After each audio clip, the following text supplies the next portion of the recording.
Hi, you're a Canadian. Or maybe you want to be one. Either way, you've heard the pitch. Just move somewhere cheaper. It's on every Reddit thread, every TikTok comment, every unsolicited opinion from your uncle who bought a house in 2004 and thinks he understands real estate. Here's the problem. The affordable Canadian city is increasingly a myth, a legend. Like the Loch Ness Monster, but instead of a sea creature, it's a one-bedroom you can actually afford on a local salary. Every year, thousands of people flee Toronto and Vancouver, chase a Kijiji listing in a cheaper city, sign a lease, and then spend the next 12 months slowly realizing the hidden costs: car insurance, heating bills, stagnant wages, ate every dollar they thought they'd saved. So today, let's talk about 5 Canadian cities that look affordable on a spreadsheet and will absolutely destroy your budget in real life. This isn't a vibe. This is data. Let's go. Number 1, Calgary. For the no PST illusion, Calgary has a marketing department and it is not shy.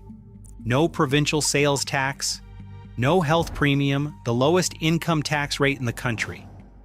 Every comment section under a Toronto rent horror story says the same thing: just move to Calgary. So people do, hundreds of thousands of them. And then they discover what Statistics Canada quietly found. Basic necessities in Calgary cost more per year than in Vancouver, more than Toronto, more than Edmonton. Calgary is officially the most expensive major Canadian city for basic goods. Not for rent, for bread, heating, and getting to work. Congrats on saving the PST. You spent it on groceries. But let's talk about the real budget assassin: car insurance. Alberta is the second most expensive province for auto insurance in the country. The provincial government approved a 7.5% increase for safe drivers in November 2024. Safe drivers? The ones who did nothing wrong. The system is so broken that insurers were paying out more in claims than they were collecting in premiums. Your premium is the one holding the bucket. Then there's hail. Calgary sits in Canada's Hail Alley. In August 2024, baseball-sized hailstones caused $3.2 billion in insured losses, the costliest hailstorm in Canadian history. 1 in 5 Calgary homes was damaged, and by 2025, some Northeast Calgary homeowners literally couldn't get insurance anymore. Companies just refused. Imagine buying a house and then being told it's uninsurable. That's not a hypothetical. That's a Tuesday in Northeast Calgary. Utilities in winter average over $300 a month. In the coldest stretches, $400 to $500. Alberta's deregulated energy market means you will never actually know what your bill is until it arrives. And rents surged nearly 60% in 3 years. The no PST savings for the average household? About $1,500 per year. The extra costs, insurance, hail damage, heating, groceries, run between $4,000 and $7,000 more than you'd pay somewhere else. The math doesn't math. Alberta kept its tax rate frozen while everything around it caught fire, sometimes literally. And if you're thinking, okay, fine, but that's just weather, wait until we talk about Halifax. Number 2, Halifax. The pandemic migration backfire. So if Calgary is the tax illusion, Halifax is the pandemic illusion. Halifax used to be genuinely affordable. A one-bedroom in 2019 went for roughly $950. People knew about it.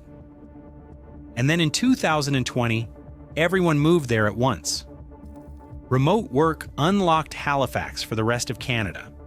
Toronto transplants arrived with Toronto savings and Toronto salary expectations. Rents exploded. By 2024, one-bedroom rents had risen 84% in 5 years. The city that was supposed to be the escape hatch became the thing people needed to escape from.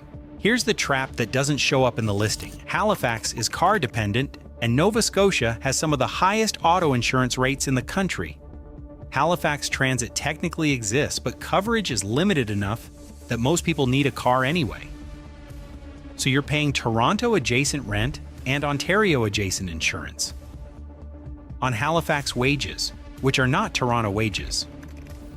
Add housing and transportation together, and Halifax costs about the same as Toronto. You're just arranging the suffering differently.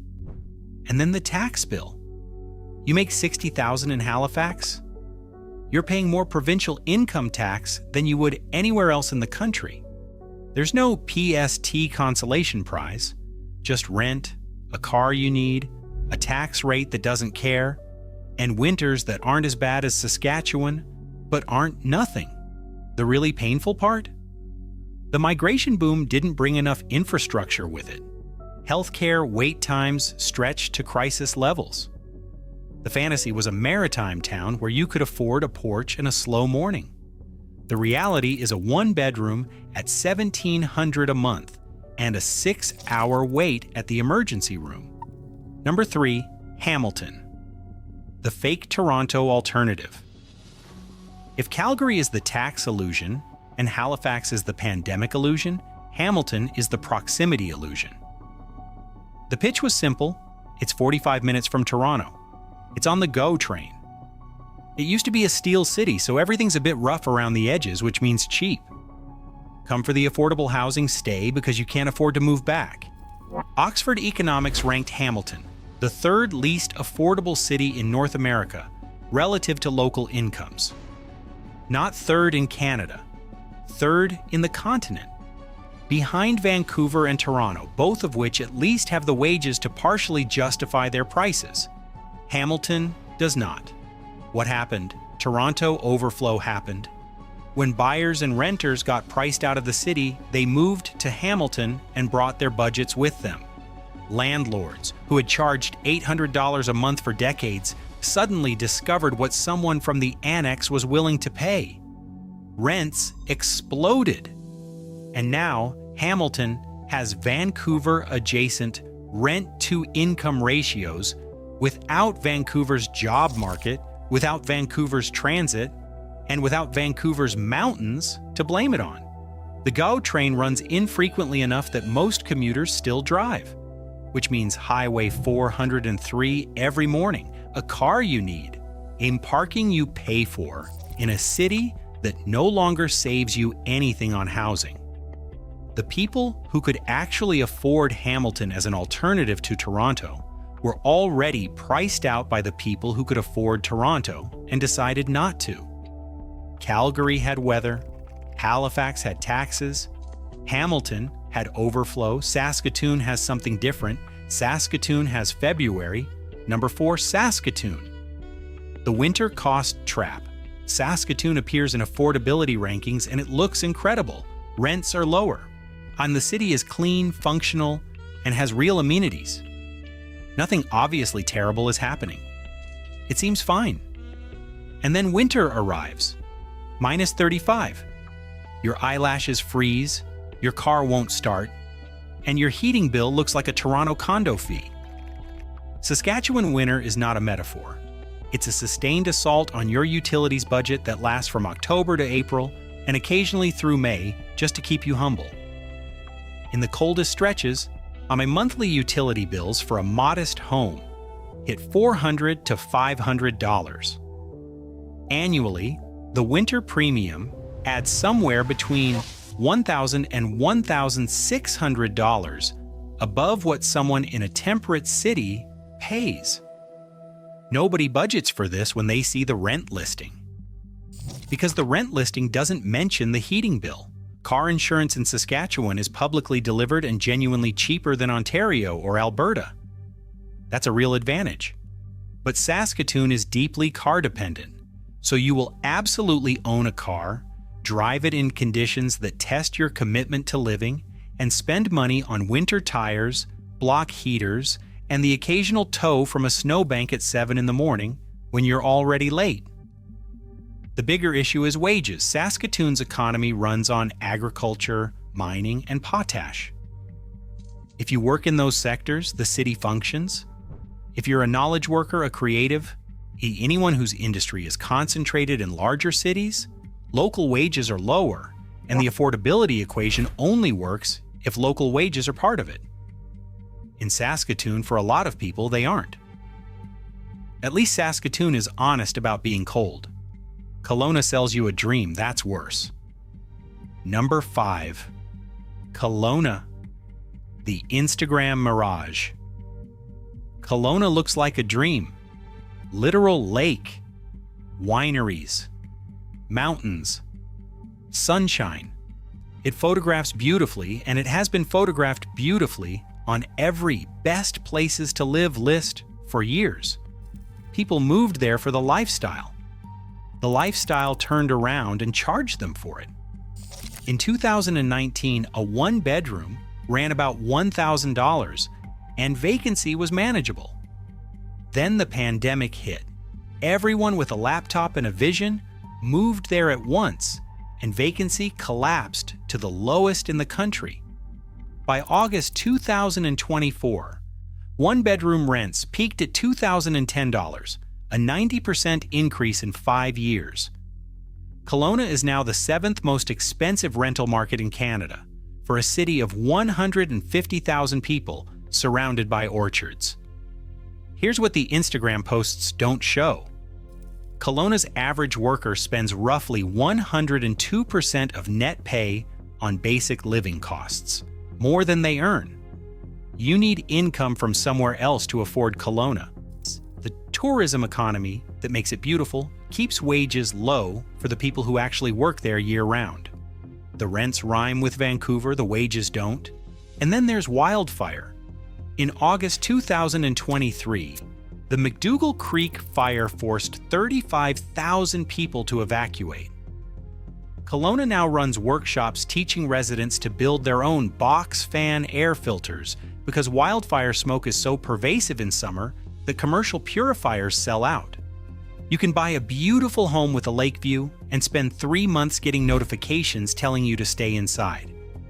The outdoor lifestyle that makes Kelowna worth the premium is increasingly interrupted by advisories telling you there is no outdoor. Car dependency is total. There's no rail transit. And utilities run 44% higher than in Vancouver. Not because Kelowna is extravagant, just because it's far from everything and surrounded by things that occasionally catch fire. Every single one of these cities follows the same formula. Low rent headlines attract migration. Migration drives up rents. Hidden costs, cars, insurance, heating, lower wages don't appear in the listing. And by the time you run the full math, the rent-to-income ratio ends up comparable to or worse than where you left. The most dangerous number in Canadian real estate is a one-bedroom rent, quoted in isolation. Calgary's groceries cost more than Vancouver's. Halifax's total burden matches Toronto's. Hamilton is the third least affordable city in North America. Saskatoon's heating bill is the surprise nobody planned for. And Kelowna's average worker can't actually afford Kelowna. Every city on this list looks cheap online. Every city on this list has a thing, a hidden cost, a brutal season, a wage gap, a wildfire season that the listing doesn't mention. If a city looks affordable on the internet, assume you're missing something. Because in Canada right now, you almost always are.